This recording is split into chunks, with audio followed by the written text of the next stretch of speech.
This is Tom Osman, and you're listening to Whatever Comes Next. It's the podcast where I explore the world of underground and independent music making. And on today's episode, I'm sharing with you an interview that I did with Brother Dege back in February. And it's a little bit of a strange feeling recording this introduction, and it was also a bit of a strange feeling going back and listening to this interview. So at the time that we talked, it was about a month away from the release of Brother Dege's latest album, Aurora, which I had a promo of and I'd listened to repeatedly, and I was really, really keen on the album. So I was keen to talk to Dege and to learn about him, and he's got a very interesting story. So we had the interview, and then the album was about a week away from being released, and the news came out that Brother Dege had died, which, from my point of view, just came out of the blue. I only had this brief contact with him, just this one interview, so more than anyone, I feel for his family and for the people close to him, his loved ones, his former bandmates. So it didn't have, from that point of view, such a huge impact on me. But when you do talk to someone, even if you don't know them well, and then not long after that they die, it's a strange feeling. So but I wanted to put this out there. Actually, there's another version of this interview, a shorter version of this interview in print, that was published on the website of New Noise magazine a couple of weeks ago, which you can check out if you'd like to read the conversation. It's a shortened version of the conversation that we had here, but I think it's a really great album that deserves to be listened to. And Brother Dege was clearly a very talented, creative, sensitive person, and he had a lot of, I think, insightful things to say.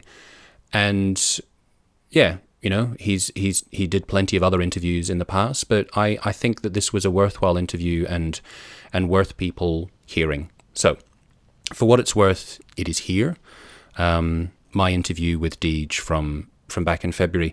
Funny thing is, as much as I really like the album, and I still listen to it now, we didn't even talk about the actual music. We didn't talk about the instrumentation, which is really lush and well put together. We didn't talk about his band. We spent so much time talking about songwriting and prose writing. He was a novelist, and we talked about sort of songwriting and writing in general, about different inspirations. Talked about the United States and Europe and languages. And different writers, different musicians, so making artist therapy. It was a really, from my point of view, insightful conversation. So and we also talked about Django Unchained because unavoidably this is sort of the entry point, I think, for a lot of people for Brother Dege, because he had a song, Too Old to Die Young, that features in the soundtrack of the movie and appears in a very iconic moment in the movie. So we talked about that too. And I kept the interview basically as it was. Towards the end of the interview, we started talking about plans and et cetera, and that's not really, sadly, relevant anymore. So I skipped some of the interview at the end, or I cut out some of the interview at the end. But other than that, I kept it pretty much as it was. He was a really great guy to talk to, and it seems almost kind of frivolous to say, but I'm just sad that I'm not going to have the opportunity to talk to him again. So there it is. In terms of, the social media sites are still up. Instagram and Facebook. There's a YouTube channel as well, I think. Unsurprisingly, they haven't been active since Dege died. I don't know if there's going to be any plan to use them in the future, but if you are interested in checking out the album and maybe buying a physical copy, you can go to the record label Prophecy. You can also go to brotherdege.net, where you can have links to all the various different sites. And Aurora is available on streaming platforms.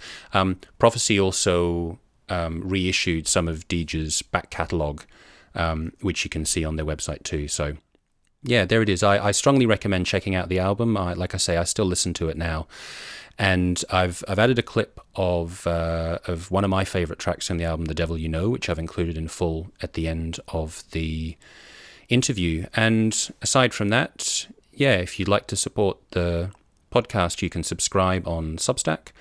You can follow whatever comes next on Spotify. I am going to put it up on Apple Music and YouTube. I just haven't quite got around to that yet.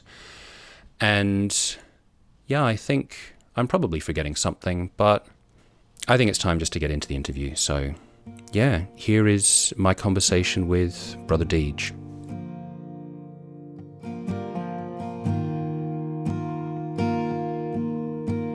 Someday I'll meet you out there all the way, before they come to take us away. I'll take you to a place where we won't be found, in our cold bed, sleeping bathing past the dead. The moon is hanging by a thread, running with the dreamers in the clouds. Hello. How we doing? I saw you in your promotional picture with your on the sofa with your jacket. I thought, wow, he looks so ominous, and then I realized, no, it's just the picture. That's just it. Yeah, I take some ominous pictures sometimes.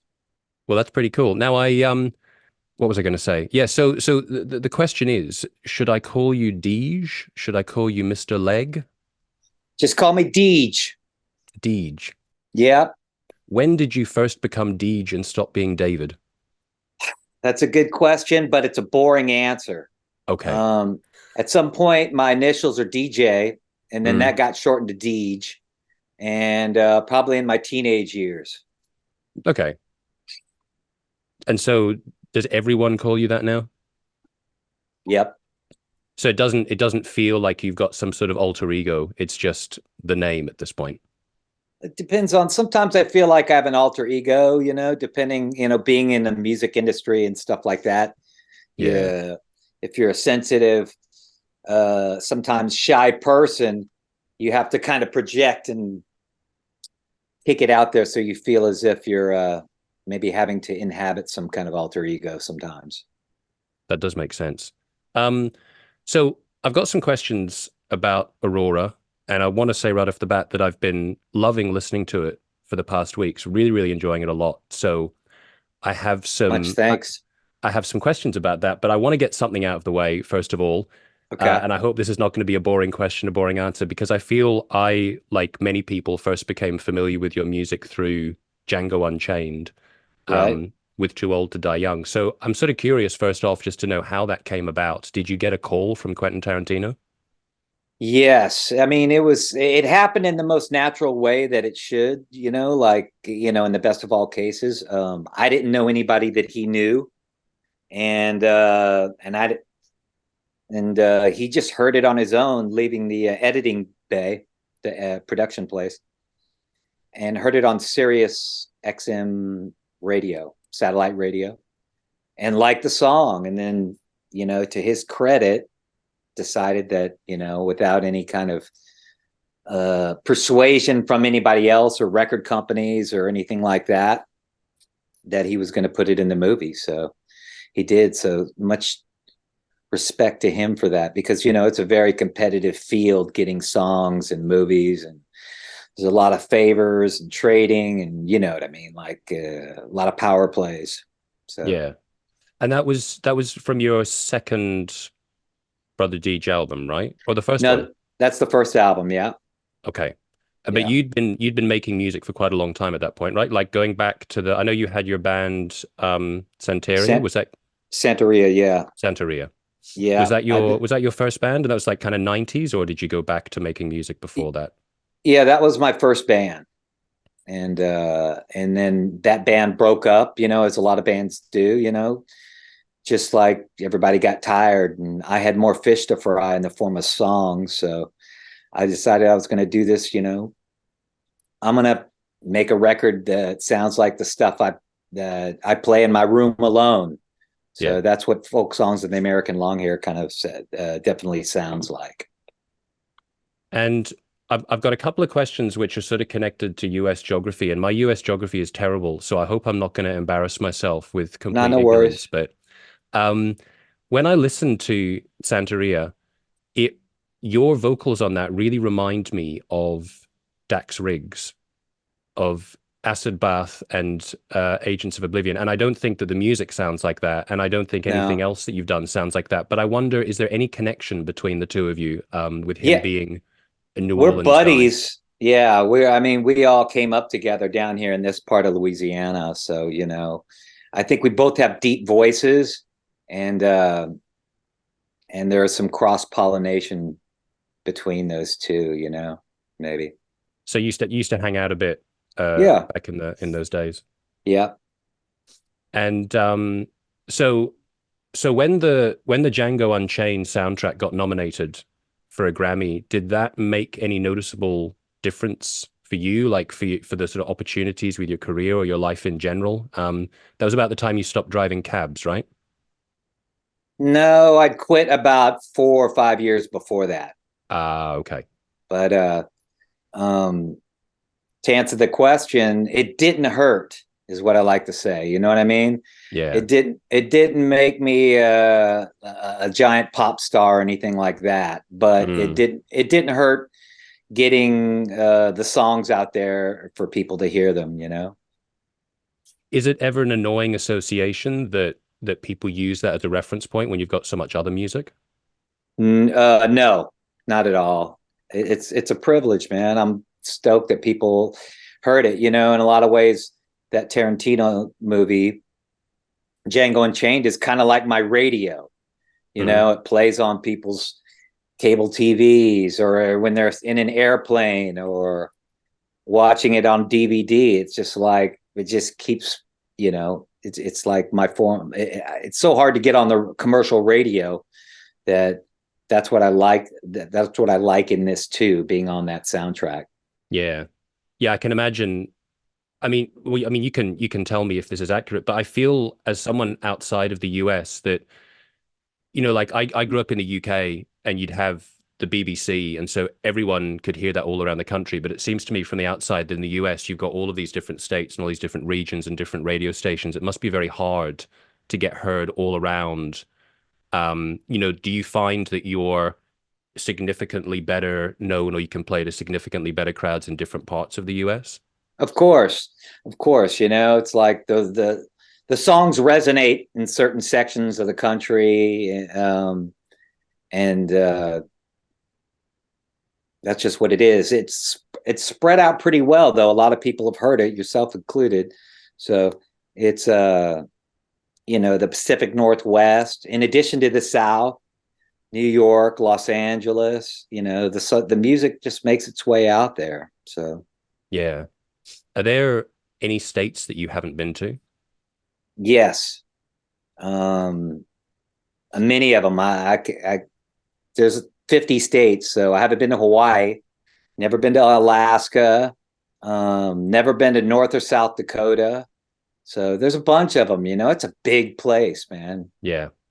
Yeah, well, I was originally born in Australia, which is also big, but I always feel like an important distinction between Australia and the US is Australia is about 95% desert, whereas in the US you can go pretty much anywhere and you've got so much to be a part of. Totally. Yeah, it's a big, crowded place.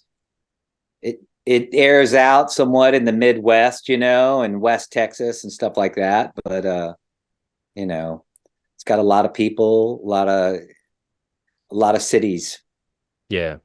And I think you've toured quite extensively outside of the US, right? I mean, if you can generalize, would you say that people have been more receptive to your music in Europe or in the US, or you can't really divide it like that?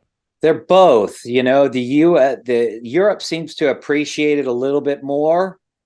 Um, the U.S. is definitely got its pockets and big sections. It's just it's a bigger place and it's harder to cover.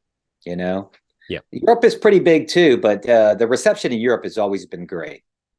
Like for some reason they get it, and I don't know exactly why that is. I think Europeans in some way they've been surrounded by art for hundreds of years, Mm. culturally. So they seem to be able to recognize it more quickly in whatever form when they see or hear it. Well, going with that idea and moving on to the forthcoming album, Aurora, I think one of the things that really struck me immediately listening to it, even as someone who's only ever been to the US when I was a baby, it really feels like it's evocative of a particular place. I don't know. I guess this is, I don't know if it says in the press release, but I'm going to say this wrong. Lafayette. Lafayette. Oh, I said that so badly. Close enough. Now, is that help me with my geographic ignorance? Is that actually where Okay. you're from and where you are at the moment? Correct. This is Lafayette is about 2 hours west of New Orleans, Towards toward Texas. Texas. Yeah. Yes. And it's highly influenced, by Cajun and Zydeco culture, which is a whole two other kind of forms of music that I don't really sound like. Sometimes people reference that in reviews, but I really don't. What I do doesn't have much to do with Cajun or Zydeco music. But is there like kind of a French speaking population Yeah, in that there area? So, is. and Yeah. you speak French as well? I don't. I wish I did. I could have learned when I was a kid, but I grew up on rock and roll and we thought French was for the old people. My mom speaks it, my grandparents spoke it. Yeah. So um, I never I should have learned it. I really have, because it would come in handy. Yeah. Yeah. No, it took me a long, long time to realize that it was time to actively do something a bit about being the stereotype of the ignorant native English speaker that only speaks English. Um, but yeah, What'd you do? I went to Germany and I learned German. Oh, wow. That's a tricky one. I shouldn't really say I learned German. I learned a basic functional amount of German that I can struggle through with it, but it's Yeah. about as far as I got. But it still felt good. Yeah, it does. I feel the same. There's a certain kind of shame with not knowing a second or third language, that a lot of Western Europeans already just have. They Exactly. know. Yeah. Yeah. I mean, it's not really much of an excuse, but it's just kind of unfortunate that we grow up in countries where we just sort of take it for granted sometimes that, oh, everyone speaks English. Why would you need another language? And then, Totally. I know. I know. It's a bit obnoxious of us. yeah. But so getting back into the album. So, um, one of the other things, and this is like again another association I had, which I don't know if it means anything to you, or if you sort of recognize this connection. But although the music itself doesn't particularly remind me sonically of this, I found myself thinking of Greg Dully listening to that album, and I think it's something to do with the lyrical themes, because when I was first listening to the album, I was thinking, oh, this is so nice and relaxing and it's making me feel good. And it's almost kind of tranquil. And then as I sort of dug into it, I listened to the lyrics, I listened to the album more, I realized this is actually more like um, sitting in your room after it's been destroyed by a tornado. And it's kind of the calm after the trauma. And I think one of the things that I've appreciated about Greg Dully for a long time is he's very good at articulating the kind of psychodrama of romantic relationships. And I thought perhaps there's an element of that with this. It's just that, like I say, the album is a bit more about being in love and then after a relationship has fallen apart rather than singing about the actual trauma in a very wild and aggressive way like Greg Dully does. Does that association kind of mean anything to you? I'm not super I know who Greg Dooley is. I'm not super familiar with him, but that totally makes sense. The kind of things you're touching on about romantic relationships and their ebb and flow, and the end, when breakups and stuff like that. So that totally makes sense. And I mean, I'm a little familiar with him. I forget the band he had with Afghan Wigs? maybe, but there was another band where it was kind of the more romantic material. Twilight Singers? Yeah, that's it. That's it. Um, Not familiar with it, but I've heard the content, and I could see how this would be similar territory as that. You know. So maybe you could say a bit more about, what was going on in your life that ended up as the inspiration for the album, and how you put that into the music and the songs. Well, like not to name names or anything like that, but just I was in a long-term relationship that, and I've been in a few of them that have come to an end, and it's such a devastating kind of, they're usually somewhat devastating type of things that teach you not so much a lot about your partner or your ex-partner, but about yourself Mm. and the things you'll find, certain flaws you may have. You end up kind of uh, investigating your own psyche as a means of therapeutically processing, the previous 1, 2, 3, 4, 5, 6 years or whatever, Yeah. and that's what I kind of do. What, like with me, making music is therapeutic. So, I try to turn everything into art, whatever it is. And Mm. although I hadn't written like a lot of, I guess, romantic related songs, this album, just the material was there. It was coming at me. It was popping out, and that's what the songs were telling me to do. So that's what I did. And so the album explores a lot of that stuff, kind of in a psychological fashion, like an Ouroboros is what I liken it to, which is the Yeah. title of one of the songs, of how, you keep diving in deeper and deeper with each relationship you have, with every human.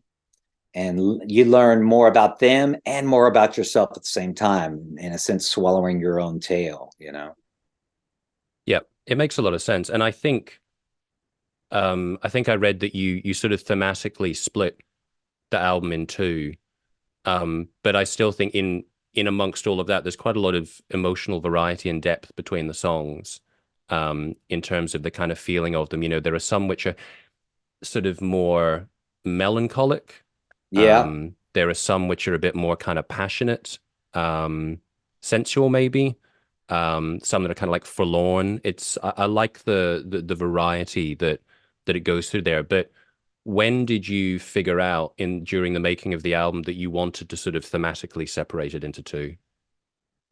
I didn't really figure it out. I just thought it was kind of a cool idea to have an A side and a B side, an Aurora side and an Ouroboros side. Hmm. I was originally going to call the album Aurora Ouroboros, but I was told that that's too hard to say. It's too A hard to little bit. pronounce. So it was a mouthful. So it's not so much that the two sides are thematically different. It's Hmm. all mixed together. It was just a stylistic thing. Okay. Yeah. Yeah, I guess just once I'd read that, I thought, oh, okay, like after Ouroboros, see, I can't even say it once. It's hard. Um, I was sort of feeling like, okay, after that, it's all sort of the post breakup, but you're saying it's not as cut and dried as that. Like, did you? It could be like there's things that happen in a record that I don't always intend, or Mm, I'm not conscious of while I'm doing it, and they float to the surface later on, and then you see they reveal more songs, and groups of songs will reveal more things about themselves to you. That's part of the thing I love about making songs, is I write in a kind of oblique fashion where it's not super literal, but it's like I liken it to superimposed photographs on top of one another, and that creates room for the listener to become a creative participant in the song itself, like a co-songwriter. Yeah, well, that's really interesting. You say that. I was just interviewing someone a week or two ago who said a sort of a similar thing that they write very oblique lyrics and they really want it not to be like someone's watching a performance or listening to a performance, so they're actually involved in it and they're part of it and they're bringing their own personal experiences into it. And that also that they were saying that they'll write something and then they won't necessarily really know what it's about. And then True. afterwards they go, oh, okay, that's what I was channeling when I wrote that particular song. Yeah, that's some of the I think part of the magic of songwriting is you don't you're shooting out into the darkness and you don't always know what you're intending, and things reveal themselves to you later on, and sometimes other people reveal what you meant later on, you know. Yeah. So I threw a couple of names at you already, but maybe you could say a bit about any particular inspirations musically for the album. I mean, was there anything that stood out specifically for this album that was maybe a bit different to music that you'd made in the past? I don't always take literal like inspiration from people, but definitely in the maybe some Nick Cave and Tom Waits in some ways in all my records. Can't go wrong And there. yeah, and I'm trying to think what else. I don't know, guys. I don't.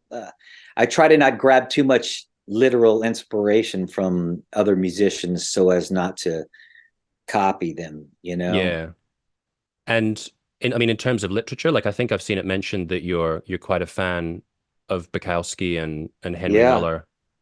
Yeah, big fans of them. You know, I love all the beat poets and the beat writers and kind of outsider guys like that, as well as Gabriel Garcia Marquez. And God, I can't even think of all the writers I love, but I take a lot of inspiration from literature and stuff. Henry Miller, definitely a big inspiration. I've read most of all his books. Yeah. And I know you've written at least one book. There was Cablog, and Yeah, you're working on Roadlog. Is that right? yeah. I've actually written three books. One is out of print. That was a self-published book about a bunch of crazy rednecks and stuff like that. Then I co-wrote a book on sustainable architecture with a professor here, and then I did Cablog, and Roadlog is the next book that I'm working on. Um, I don't know if you've ever written a book, but it's a lot of work and it's an unhealthy pursuit. You know, you're sitting down Yeah. for 5 to 6, 7, 8 hours at a time, smoking cigarettes and but yeah, the road log book is similar to Cablog. Cablog is a book I wrote about my 5 years driving a cab on the night shift off and on.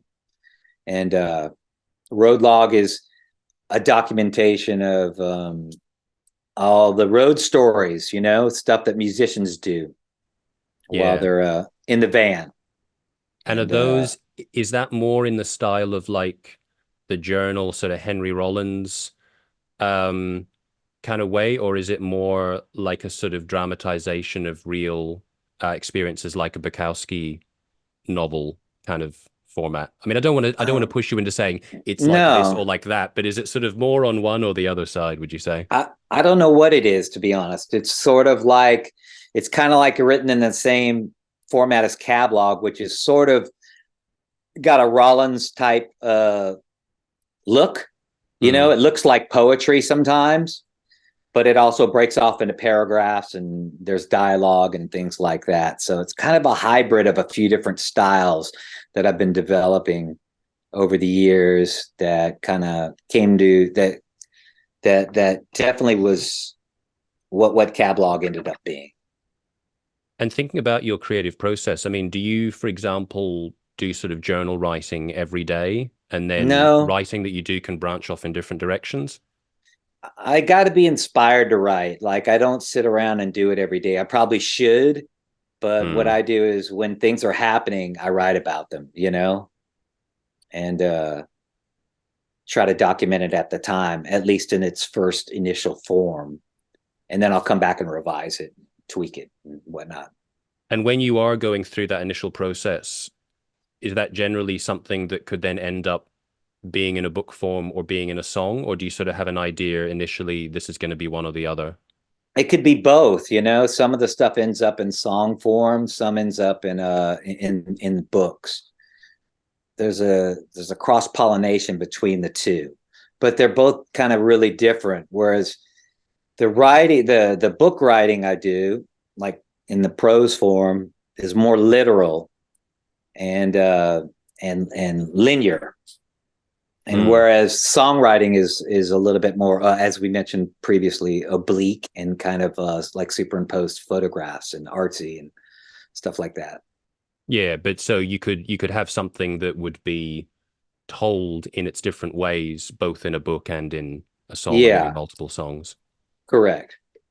And something else that I'm interested to get your take on. So you've been involved in making music for decades, and like you said, you haven't reached mega stardom. You're not a worldwide known name, but you've been able to achieve a certain amount of success, and you've got a number of records behind you.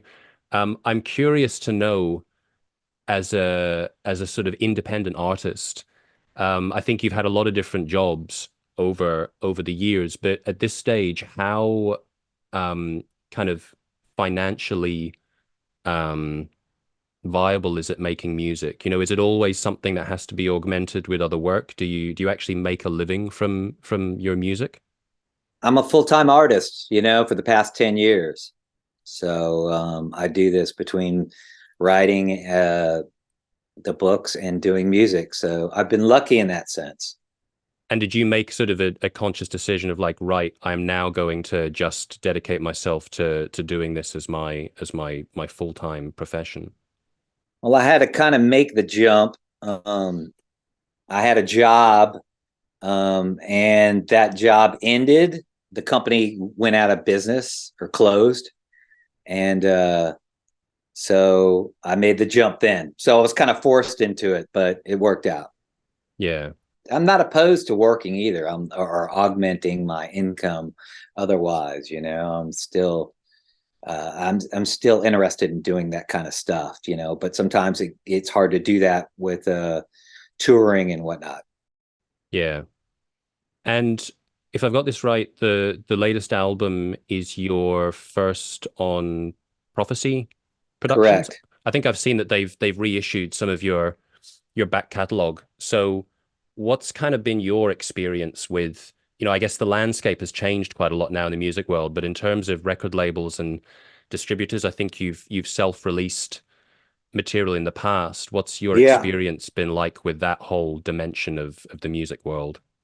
Pretty much everything previously had been self-released on my own label, you know, or a label that I co-owned.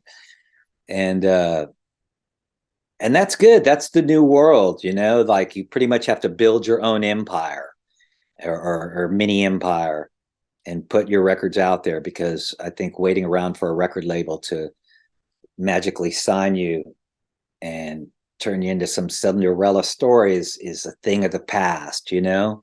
Mm, However, in this case, I decided to experiment and work with Prophecy this time. You know, they were interested, and I was like, okay, it's might be an opportunity to try something different, take some of the workload off of me, and maybe they can get the records out, the back catalog, and mm. and this new record, Aurora, out there. So, um, so far so good. You know, it's been interesting. It's but I'm well versed in independent music and doing your own thing and having to do it. And honestly, it's the only way to do it now. It's mainly, I mean, I'm saying that I'm contradicting myself, but it's a Yeah. good way to it's the good way to do it, to start doing it. You know what I mean? Yeah. I Putting mean, out your own records and stuff. I guess it teaches you a lot about the practicalities of, Absolutely, you know, and how to just put the art together and yeah, format it and get it ready and vinyl, CDs, you know, and it's just it's an educational experience, man. And in terms of the record, you just mentioned CD and vinyl. What formats are you putting it out on? CD and vinyl and digital. And You what's know? your, I guess we could be in a somewhat similar age category. We've known a time before the internet and before mobile phones and well before Yeah. streaming services. How do you feel about, Spotify and all the rest of it? I understand that it's can be helpful in some ways, but probably damaging in others. What's your experience with that? I mean, I totally like the convenience, as much as having records around and stuff like that. It takes up space and it's a lot of work. Having everything on your phone and, access to all this kind of different music is pretty amazing, So I salute the convenience of it. It's pretty, let me think how to describe it. It's the way of the future, it's just coming, and it's too hard to put that snake back in the box. So, but it'd be better if they could figure out a system of paying musicians a little better with that stuff like that, instead of fractions of a penny. Exactly. Yeah. But who do um, you think's to blame for that? I mean, is that just that the record labels managed to swoop in, the large record labels, and get all of the pie before that could go any different way? you mean record labels getting the better royalty rates, Yeah, or? like I mean, I seem to remember, when there was LimeWire and there were the other downloading websites where nothing was getting paid for. Um, it felt like once sort of a paid platform model came out, the record uh labels came in and went, right, we need to make sure we get our cut from this. And then it put us in the position where you've got artists making like 0.0001 yeah, penny. to answer that question, I don't know, man. I mean, definitely the record labels have their own interests at first, and in mind. And I mean, if you look at popular music, it's just I mean, I'm not being snobby when I say this, because I do like some pop music, but God, it's just horrible, the things that get cranked out. So I'm going off topic here, but I don't know whose fault it is. I don't know if Taylor Swift makes the same royalty amount as some independent musician, I'm sure there's a difference, but it would be great if they could figure out a way to do it where, even if it was a penny per play, Yeah, that's that would be, something, yeah, you know? that would be, it'll be a little bit nicer. Yeah, Um, well, on the topic of sort of, getting your music out there and what you get back, you've got a website. So are you selling your records directly from there? And how's that going to work now that you're on Prophecy? Are you still going to be selling your music directly? sure. Yeah, I'll still sell my stuff on my site. Yeah. It's getting it out there. Yeah. Oh, so it's more kind of like the distribution. Correct. Yeah. Correct. And in terms of people supporting you and supporting the music, and I guess your books too, and merch and all these different things, um, how should people do that? They can visit me at brotherdege.net. That's my website. In other ways, you can go to pretty much all the major platforms, whether it be Spotify, YouTube, Pandora, and Pandora is an American kind of streaming thing too, but it's out there. Just play the songs, play the music, buy the merch, buy the books, and support your independent artists. Exactly.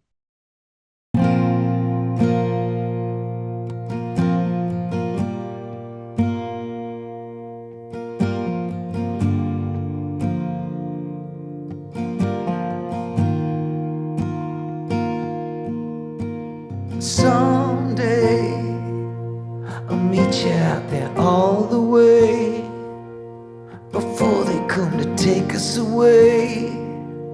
I'll take you to a place where we won't be found in our cold bed, sleeping, baby, past the dead. The moon is hanging by a thread, running with the dreamers in the clouds.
meet you out there all the way.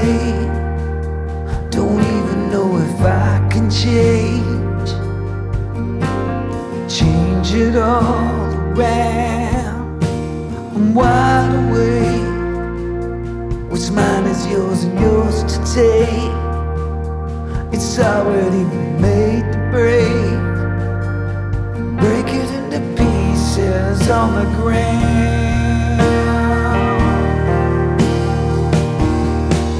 So come my baby, all of the world's so crazy.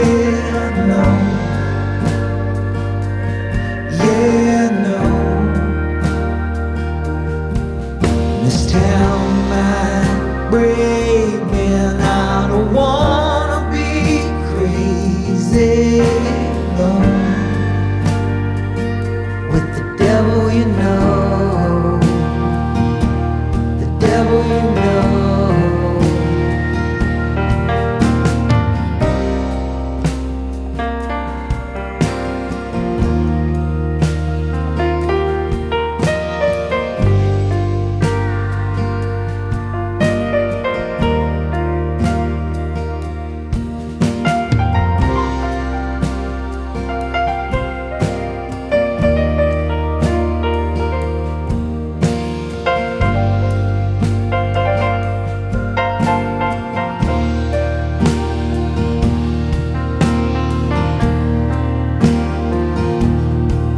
So come my baby, all of the world's so crazy. No, yeah, no. This town might break me,